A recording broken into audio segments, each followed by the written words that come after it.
What is going on, guys? Welcome back to my channel. I hope that everyone is having a good day. So for today's video we are going to be going over how you can spot a fake natty, mate, because the fitness industry, they're all over the shop, mate. Everywhere you look, left, right, centre, majority of people, they're influencers in the fitness industry, are not natural, mate, and that is just a fact for you right there. I mean, obviously you can never actually know if someone is natural or not unless they come out and tell you, or you sneak into the house at night, mate, break in and just watch them pinning their arse, which probably isn't going to be a scenario that you're going to come across very often. But there are a lot of signs that you can look out for that might point towards the fact that an influencer or person is not natural, mate. And for those of you that aren't aware, not natty just means someone that has taken some sort of PDs to enhance their physique, whether that's steroids, SARMs, or anything like that. And a fake natty is just someone who lies about the fact that they've taken PDs to enhance their physique, and they claim that they're all natural when they're not, mate. And yeah, just before we get into it, I'd really appreciate if you like the video, subscribe if you're not already, mate. Really appreciate the support on all the videos recently,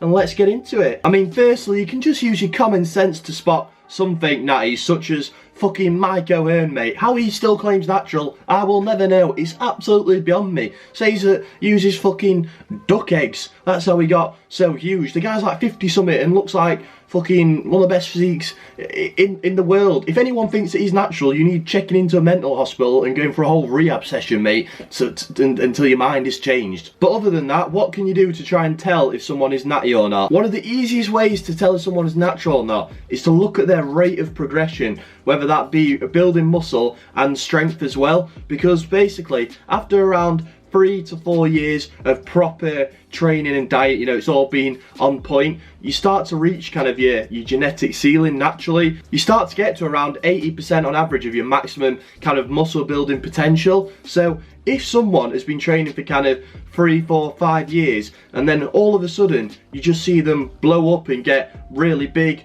within the space of kind of a few months, a year, and they've just put on loads of muscle mass, bang, straight away, you're not natural, mate, because you've already been training. You can see by your past pictures and stuff or videos, you've been training consistently for like 4 years, and all of a sudden you've just put on loads of muscle. It's like, why couldn't you do that before? It's because, do you know what I mean, you've taken stuff. You couldn't, you'd already reached your natural limit. Or same with someone's numbers. If they've been kind of lifting in the gym for years, and then all of a sudden the weight that they're lifting just shoots up, like they're getting crazy numbers on squat, bench, deadlift, probably not natural, mate. They've hopped on some kind of juice. For example, that is what happened with David Lade. In my opinion, he is not natural. I think when he was around 18, 19, his numbers just shot up out of nowhere, and he'd already been lifting for like 4 or 5 years. Why was that, mate, you ask? Did he just do something new with his training? No, he took stuff, mate. Same with Tristan Lee as well. This year, his numbers have just gone up crazy, the amount he's been lifting, and he's been putting on muscle mass as well, and he's been maintaining like 5% body fat year round. You don't do that naturally, mate. He's obviously hopped on the juice. Again, in my opinion, I don't know 100%. I've never seen him pinning anything, but educated guess, mate, Tristan Lee's not natural either. I mean, that's why you can tell that most movie stars aren't natural, because in the space of like 3 weeks, they go from just an average physique or below average physique to looking like a fucking Greek god, mate, in just the space of a few months. How'd they do that? Juice, steroids, gear, mate. That's it. Anyone that has been lifting for any amount of time knows that you can't just take your physique to some crazy level in 3 months, mate, especially when they're older and they've already been training in the past. It's like, and obviously in the media in Hollywood, they just say, oh, I trained 6,000 hours a day, ate chicken, rice and broccoli. Did you fuck, mate? No, you didn't. But obviously they're not going to say, oh yeah, we just got everyone on steroids, mate. That's how they got in shape for the film, because it's never going to happen, but it's pretty obvious. Second thing to look out for is if someone is staying really lean year round while still building kind of noticeable amounts of muscle mass, because as you probably know, if you're natural, mate, if you want to maximise muscle growth, you need to be bulking in that calorie surplus. When you're in a calorie surplus, you're gaining body fat, mate. You're going to lose your abs a bit. You're only going to really build muscle in a deficit, staying lean, when you're kind of basically new to lifting effectively. You're not going to do it after you've been training for years. You're not just going to be able to pack on muscle in a deficit. It's just not how it works. And this is why most influencers aren't natural. Obviously, they make a living off their physique, so do you know what I mean? They want to look as good as possible. It's a competitive industry, so you got to take stuff, mate, a lot of the time. But on top of that, when you're shredded, mate, that's when you kind of boost your social media. That's what looks good. Everyone wants to see people shredded. That's just how social media works, mate. They don't want to see big fat pictures of you bulking. That doesn't do as well. So in order for them to keep progressing their physique and stay lean, really lean year round, do you know what I mean? They're taking something, because if you take something, then that can make it a lot easier to maintain kind of being lean year round and still enable you to gain muscle mass. And also, if their muscles look really full as well, because if you're natural and you get shredded, mate, you look depleted, you look skinny.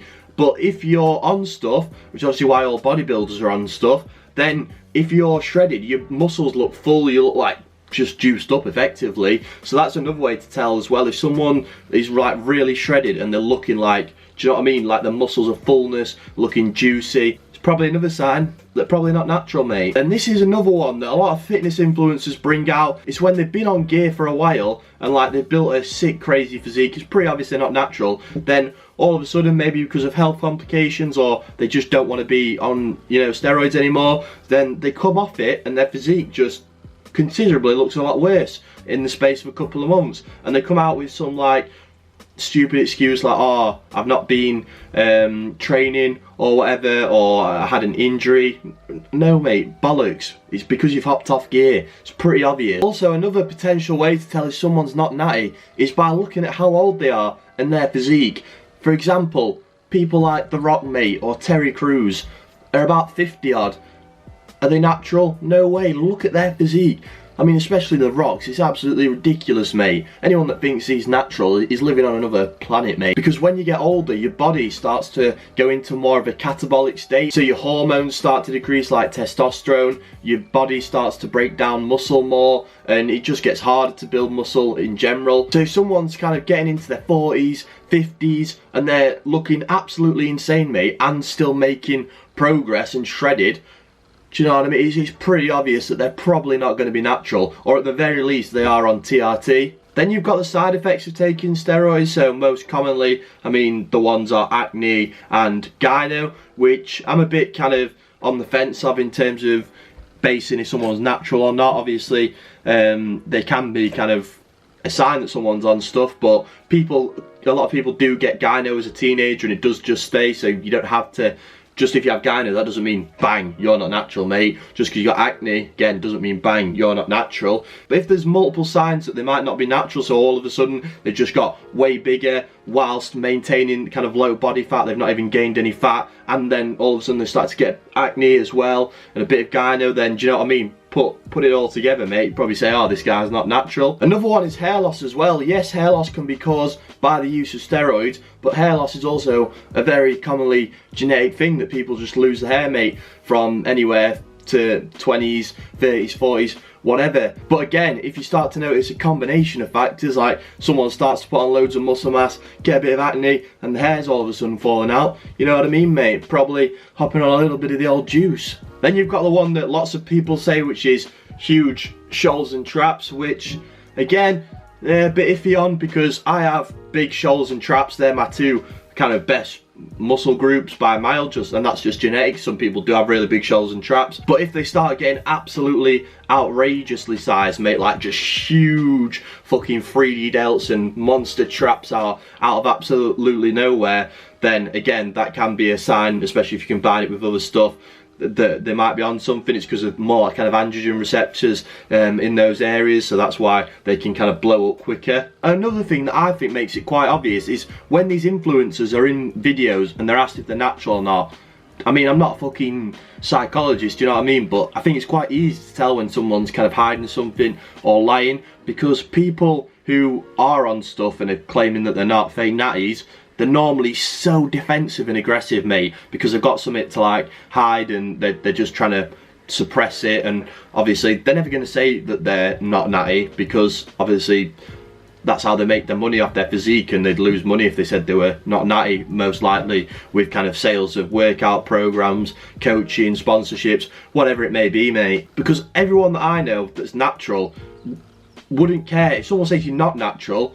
It's just like a compliment, do you know what I mean? It's like, oh, one of the best compliments you can get, mate, if you get called not natural. It's like, who really cares? Like, do you know what I mean? don't give a fuck, mate. But it's only ever the people that I see that and you can just know they're not natural. They get so defensive over it. I'm like, mate, just shut up, pal. We all know you're hiding something, alright? Yeah, you're not pulling the wool over our eyes, yeah? Maybe the silly people, but we are not silly around here, mate. So yeah, they're all the main things, in my opinion, to kind of take into consideration when deciding if someone is natty or not. Does it matter if someone's natty or not? No. Does it matter if they lie about it? In my opinion, yes, because they're doing it for their own financial gain, and it's especially not good on kind of young, impressionable audiences and people that don't know any better, because it sets unrealistic expectations of kind of what you can look like naturally, and especially when body dysmorphia is such a big issue amongst men and people that go to the gym. Do you know what I mean? If they just looking up at someone want to look like that, and they think it's possible natural because the influencer's telling them that they're natural, they're just going to be disappointed when they look nothing like that, mate. Do you know what I mean? So that's why I'm telling you, just so you can have a better understanding of who might be natural and who might not be, so you can kind of make an informed decision and just not kind of, yeah, compare yourself to someone who might have an unnatural physique, so you can then be more realistic in terms of your expectations of the physique that you want to achieve. But yeah, that's it for the video. I hope you found it useful. I'd really appreciate it if you'd like the video, subscribe if you're not already, and I'll see you guys in the next one.